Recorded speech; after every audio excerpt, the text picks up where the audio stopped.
Hello बच्चों, कैसे हैं आप लोग। उम्मीद करता हूं आप लोग अच्छे होंगे, स्वस्थ होंगे और अपना अध्ययन अच्छे से कर रहे होंगे। मैं धर्मेंद्र पटेल आप सभी को अपने YouTube channel Dharmendra Patel study hub में आप लोगों को तहे दिल से स्वागत करता हूं। हम लोग पढ़ रहे हैं त्रिभुज का परिचय हो चुका है। आज पढ़ेंगे प्रश्नावली 6.1। 6.1 में पहला सवाल क्या कह रहा है, आइए देखते हैं। पहला सवाल कह रहा है रिक्त स्थानों को भरिए। मतलब ये दिया है, यहाँ पर गैप किया है, आपको ये दो उत्तर दिए हैं। इन दोनों उत्तरों में से एक उत्तर आपका सही है, यहाँ पर आपको चुनाव करना है। तो पहला सवाल कह रहा है सभी वृत्त होते हैं सर्वांगसम या समरूप। तो हम बताए थे आप लोगों को सभी वृत्त क्या होंगे, समरूप होंगे और सर्वांगसम तभी होंगे जब उनकी त्रिज्याएं समान होंगी। तो यहाँ पर क्या होगा, समरूप है। तो समरूप फिलअप कर दें, समरूप। सेकंड सवाल पढ़िए आप लोग। कह सभी वर्ग होते हैं क्या होते हैं, समरूप या सर्वांगसम। क्या होंगे ये, समरूप। ये भी समरूप होगा।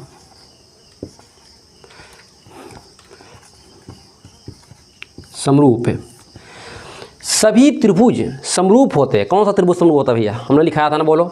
समद्विबाहु या समबाहु, आप लोग आंसर दीजिए। सभी त्रिभुज समरूप होते हैं। कौन से, समबाहु।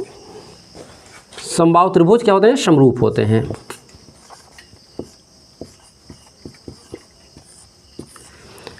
चौथा नंबर, ये बहुत इंपॉर्टेंट है। भुजाओं की समान संख्या वाले दो बहुभुज समरूप होते हैं। कह रहा है भुजाओं की समान संख्या वाले दो बहुभुज समरूप होते हैं। इसका कंडीशन मैंने लिखाया था। सेकंड, पहला सवाल क्या कह रहा है, यदि उनकी संगत कोण कैसे हो भैया, उनके संगत कोण बराबर हो। संगत कोण बराबर। दूसरा था संगत भुजाएं कैसी हो, समानुपाती हो। संगत भुजा कैसी हो, समानुपाती, मतलब समान अनुपात में, समानुपाती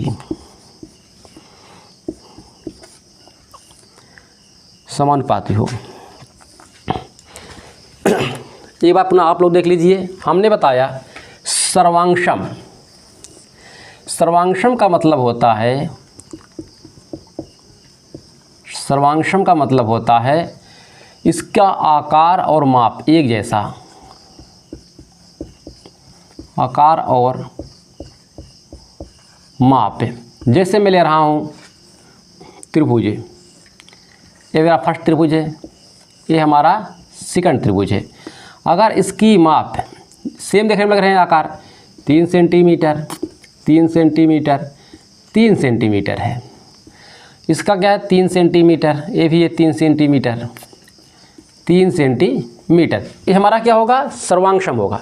क्योंकि इस त्रिभुज को उठाकर मैं इसके ऊपर रखूँगा तो ये इसे पूरा क्या कर लेगा, आरोपित कर लेगा। अगर मैं इसे उठाकर इसके ऊपर रखूँगा तो आरोपित, क्योंकि इसकी सभी भुजाएं बराबर है इसीलिए। और समरूप में क्या होता है, समरूप में तो दिखता एक जैसा है पर इसके माप अलग अलग होते हैं। दिखता एक जैसे है, इसके माप क्या होते हैं, वह अलग अलग होते हैं। जैसे मैं कोई ले रहा हूँ त्रिभुज, दो त्रिभुज है, एक छोटा है एक है बड़ा है। ये देखने से लग रहे हैं, देखने में एक जैसे लग रहे हैं, परंतु देखो भैया इसकी भुजा छोटी है ना, इसकी भुजा बड़ी है। अगर ये 2 सेंटीमीटर का है तो ये हमारा कम से कम 5 सेंटीमीटर है मान लीजिए।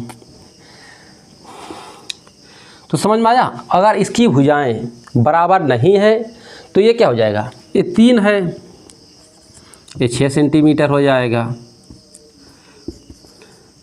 अगर ये 4 है, ये 8 सेंटीमीटर हो जाएगा। अगर इसका हम लोग रेशियो निकालें, अनुपात निकालें, इसे 5 मत कीजिए, इसे 4 कीजिए, 4। इसका अगर हम अनुपात निकालें, देखो भैया ये भुजा इसके संगत आएगी, ये भुजा इसके संगत आएगी, ये भुजा इसके संगत आएगी, इसके संगत आएगी। तो संगत भुजा क्या हो जाएंगी भैया, संगत भुजा। इसका अनुपात निकालिए। हमने क्या लिखा, संगत भुजाएं समानुपाती होती हैं, मतलब समान अनुपात में होता है।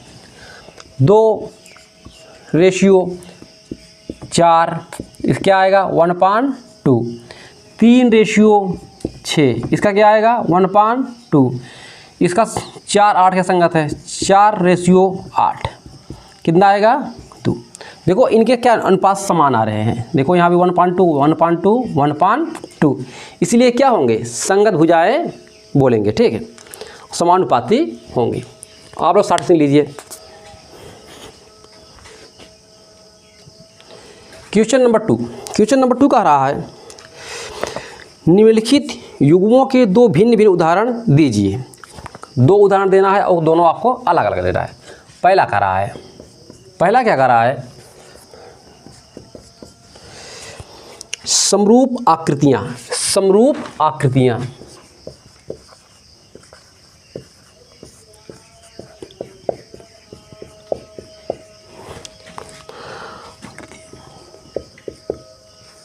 समरूप आकृतियों का देना है, हमें कैसे देना 2 उदाहरण।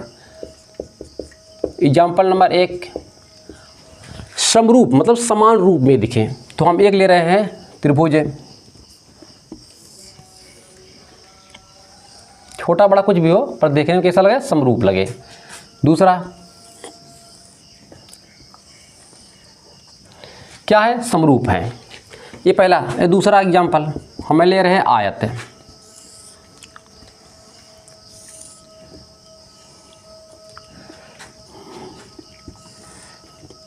देखो समरूप दिख रहे हैं ना समान रूप से, इसे क्या बोलेंगे समरूप। अब दूसरा इसमें क्या करा है पॉइंट टू करा है ऐसी आकृतियां जो समरूप नहीं है।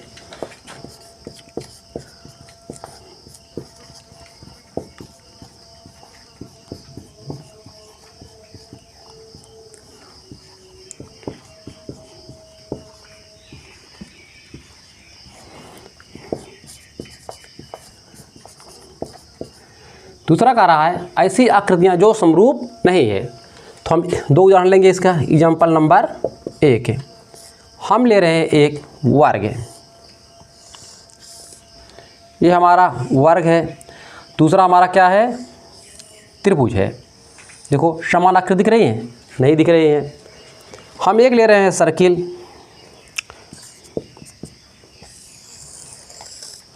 ये सर्किल है, ये इसका केंद्र है। हम एक ले रहे हैं आयत, कोई सिमिलरिटी है भैया? कुछ नहीं है, क्योंकि ये अलग है, ये अलग है, ये अलग है, ये अलग है, कहाँ से मैच कर रहा है? इसे क्या बोलेंगे? इसे बोलेंगे समरूप आकृतियाँ जो उसका समान रूप हो। इसे क्या बोलेंगे? असमरूप आकृतियाँ, क्योंकि समरूप नहीं है। सवाल नंबर 3 आ रहा है, बताइए कि निम्नलिखित चतुर्भुज समरूप है या नहीं। और देख के बताइए ये समरूप है या नहीं, तब आगे बताते हैं आप लोगों को। ये समरूप नहीं है, क्योंकि समरूप होने के 2 कसौटी मैंने बताया था। पहला उसके कोण बराबर हो, दूसरा उसकी संगत भुजाओं का अनुपात समानुपाती हो। तो आप लोग देखेंगे पहला कंडीशन, यहाँ पर कितने डिग्री कोण बन रहा है, इसमें देखो स्पष्ट दिख रहा है, ये वर्ग दिख रहा है, 90 डिग्री कोण बन रहा है, 90 डिग्री कोण बन रहा है। परंतु यहाँ पे देखोगे, यहाँ पे जो एंगल बनेगा 90 डिग्री ज़्यादा बनेगा, यहाँ पे जो बनेगा 90 डिग्री से कम बनेगा एंगल। यहाँ देखो 90 डिग्री से कुछ ज़्यादा दिख रहा है ना, यहाँ पर क्या होगा 90 डिग्री से कम, अर्थात इसके कोण क्या हैं, बराबर नहीं है। दूसरा पॉइंट है, अब इसका देखो पहला वाला क्या है, पहला वाला कंडीशन कोण बराबर नहीं है, कोण बराबर नहीं है। दूसरा वाला देखो इसकी संगत भुजाओं का अनुपात समानुपात होता है। संगत भुजा क्या है, ये देखो बराबर है, ये 1.5 है ना, इसका दुगुना 3, ये 1.5 है 3, 1.5 है 3, 1.5 है तो 3, भुजाएं बराबर है परंतु कोण बराबर नहीं है। इसका रेशो निकालिए, भुजाओं का अनुपात है,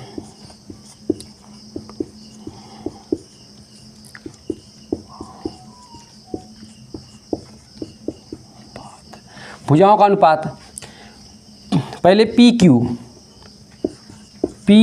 अपान ए बी कितना है पी क्यू भैया 1.5 अपान 3, इसका कितना आएगा 1/2 P Q R upon B C. Q R हमारा 1.5, बी सी 3, तो ये आएगा 1/2 C D upon R S 1.5, oh sorry पहले मुझे ए लिख रहा है, आर एस है, R S upon C D 1.5/3 1/2 into S P upon D A 1.5/3 1/2 आया। देखो इसके अनुपात सभी क्या है, बराबर है, परंतु भुजकोण बराबर नहीं है, इसलिए हम लिखेंगे, यहाँ लिख रहे हैं, आप लोग देखिए ध्यान दीजिएगा, चतुर्भुज पी क्यू आर एस समरूप नहीं है, ठीक है, चतुर्भुज ए बी सी डी कैसा है, समरूप नहीं है, हमारा आंसर ए होगा। आप लोग नोट कीजिए। तो मैं आगे एक एग्जाम्पल और लेकर समझाता हूँ, ठीक, समझौता आप लोग को पूरा कंसेप्ट क्लियर हो जाए। आप लोगों को समझाने के लिए हमने 2 एग्जाम्पल लिया है, थोड़ा सा इसे समझ लीजिए। पहला एग्जाम्पल क्या कह रहा है, 2 आकृतियाँ दिया है, बताइए ये समरूप हैं या नहीं है। हमने समरूप की 2 कसौटियाँ बताई थी, उसके पहले कोण बराबर होने चाहिए, दूसरा नंबर संगत भुजाओं का अनुपात समानुपाती होना चाहिए। अब देखेंगे आप लोग, ये क्या मेरा एंगल है, एंगल है, एक एंगल किसके बराबर, पी के बराबर है। देखो 105 है, 105 ए बी है, कोण 100 कोण पी। अब देखेंगे एंगल बी किसके बराबर है, एंगल क्यू के बराबर है, क्योंकि दोनों 100 है Q. Angle R angle S C, angle C किसके बराबर है, एंगल आर के, क्योंकि दोनों 70 के बराबर हैं। एंगल डी किसके बराबर है, एंगल एस के बराबर है, क्यों ये भी 85 डिग्री है, तो इसको कोण बराबर हो गए। ये हमारा पहला कंडीशन क्या कर रहा है, फॉलो कर रहा है, ये सही है। और हमारा दूसरा कंडीशन क्या कहता है, इसकी भुजाएं समान अनुपात में हो। तो हम भुजा देखते हैं A B upon P Q, A B का मान 1.5, पी क्यू का मान 3, जैसे निकालेंगे क्या आएगा 1/2 आएगा। A B B C Q R, अब देखो इसका मान कितना है 2.5, इसका मान कितना है, सॉरी गलत लिखा गया क्या, 5 है, 5 सेंटीमीटर। A5 जब इसे हम सॉल्व करेंगे तो 1/2 आएगा। C D upon R S, C D का मान कितना है 2.4, आर एस मान है 4.8, जब इसे हल करेंगे 1/2 आएगा। अब D A upon S P, S P D A का मान है 2.1, 4.2, 1/2 आएगा। अब देखो इसकी कोण भी बराबर इसके हैं और इसकी संगत भुजाओं का अनुपात क्या है, सभी बराबर है, ये हमारा क्या हो जाएगा, समानुपात हो जाएगा। हम लिख सकते हैं, मैं इसको यहाँ पर लिख रहा हूँ, चतुर्भुज A B C D similar समरूप चतुर्भुज पी क्यू आर एस, ये हमारा आंसर हुआ। समरूप है, हमने क्या बताया, ये समरूप है। जब दोनों कंडीशन फॉलो कर रहे हैं तब ये समरूप है, अगर दोनों में से एक फॉलो नहीं करेगा तो हमारा समरूप नहीं होगा। आप सेकंड एग्जांपल देखिए भैया, देखो इसमें दिख रहा है दोनों वर्ग हैं, दोनों वर्ग दिख रहे हैं, दोनों कोण कितने हैं 90 डिग्री के। ये वर्ग है, ये हमारा आयत है। देखो जब आयत है, देखो ये 3.5 सेंटीमीटर है, ये हमारा क्या है 3 सेंटीमीटर है, ये हमारा 3 सेंटीमीटर है, ये हमारा 3 सेंटीमीटर है। मतलब वर्ग देखो सभी भुजा क्या है बराबर है, पर देखो इसमें लंबाई दे दिया है और चौड़ाई दे दिया है। इसमें क्या हो गया, कोण तो बराबर है। पहला कंडीशन क्या कर रहा है इसका, angle A B C D, A बराबर एंगल पी क्योंकि 90 डिग्री होगा, बी बराबर क्यू, सी बराबर आर, डी बराबर एंगल एस। देखो इसके कोण तो है पर सेकंड कंडीशन चेक करिए, समान अनुपात, भुजाओं का समान अनुपात। सेकंड कंडीशन क्या कहता है इसका, सेकंड रूल, ए बी अनुपात पी क्यू, ए बी का मान 3 है, पी क्यू का मान 3.5 है। अगर इसे हम हल करेंगे कुछ और आएगा इसका answer, B C upon Q R 3:3, इसका मान 1 आएगा, इसका मान 1 आएगा। हल कर लेते हैं इसे भैया, ये हो जाएगा 30, 10 हटाएंगे 35, तो 5 30, 5 7 35, 6/7 आएगा।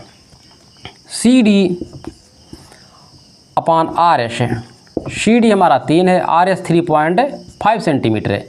जब इसे हल करेंगे 6/7 आएगा। D A upon S P, D A हमारा 3 सेंटीमीटर, एस पी हमारा 3 सेंटीमीटर से हल करेंगे 1 आएगा। अब देख लो ना, दो भुजाएं कितने आ रही, 6/7, 6/7, 1 1, मतलब ये वाला कंडीशन फॉलो नहीं कर रहा, इसीलिए हमारा समरूप नहीं होगा। क्या है, समरूप नहीं है, समरूप नहीं है। उम्मीद करता हूँ आप लोग समझ गए होंगे अच्छे ढंग से। अब मिलते हैं, इसकी जो परिमेय है थल्स का परिमेय उसे बताऊँगा, उसी के बाद प्रश्नावली पे चलेंगे। आप लोग से एक अनुरोध है, आप लोग वीडियो को पूरा देखा कीजिए और चैनल को सब्सक्राइब कर लीजिए और एक प्यारा सा मीठा सा कमेंट कर दीजिए, क्योंकि आपके एक प्यारे से कमेंट से हमें बहुत सी एनर्जी मिलती है और अच्छे ढंग से पढ़ाने की विचारधारा मन में उत्पन्न होती है। देखने के लिए बहुत बहुत धन्यवाद। मिलते हैं नेक्स्ट प्रश्नावली में।